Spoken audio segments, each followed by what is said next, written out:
नमस्कार शेतकरी बांधवांनो, तर स्वागत आहे तुमचं आपल्या नवीन ब्लॉगमध्ये. तर आजच्या ब्लॉगमध्ये आमच्या कामाचं नियोजन मी तुम्हाला सांगणार आहे.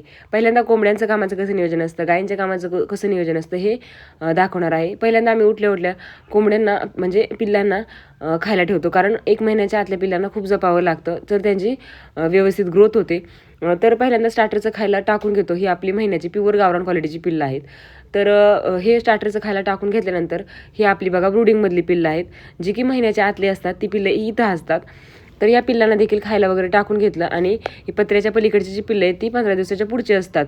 तर ह्यांना पण खायला टाकून घेतलं. खायला टाकून झालं की लगेचच आपण गोठ्यातलं कामावरून घेतो आणि गोठ्यातलं कामावरताना खायला वगैरे टाकून घेतलं आणि नंतर जी काही गायींना पेंड वगैरे ठेवायचे आहे ते ठेवून घेतो. तर गायींना पेंड वगैरे ठेवताना पहिल्यांदा तुम्हाला मी दाखवते. ही प्रोडक्ट वापरते. लिवकूचं हे प्रोडक्ट लिव्हर टॉनिक अतिशय सुंदर आहे.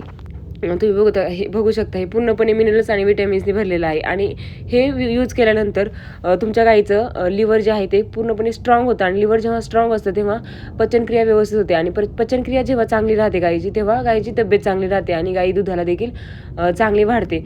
दूध वाढ चांगली होते आणि तसेच गाईंच्या जी काही पोषक तत्व असतात ती पूर्णपणे ह्या प्रोडक्टमुळे भरून निघतात. हे लिवकूचं प्रोडक्ट अतिशय सुंदर आहे आणि प्रत्येक गाईला आम्ही 100 ml अशा पद्धतीने वापरतो आणि वासराला याच्या निम्म प्रमाण घ्यावं लागतं. तर अशा पद्धतीने गाई बघा खूप चांगल्या पद्धतीने खाते. तुम्ही कशाही मार्फत हे गाईला देऊ शकता.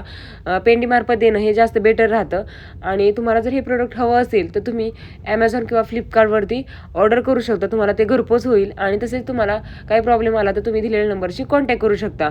आणि ते झालं की आपण लगेचच सोनालीच्या कोंबड्या आहेत आपल्या ह्या बाजूला ठेवलेल्या आहेत. मी ते गावरांमध्ये मिक्स केलेले नाहीत, त्या सोडून घेते आणि लगेच आपण जे पहिल्यांदा खायला टाकलं होतं पिल्लांना त्यांना गरम पाणी ठेवते, जे की पहिल्यांदा लगेचच पिल्लांना थोड्या वेळाने उशिरा पाणी ठेवल्यानंतर ते गरम पाणी पितात.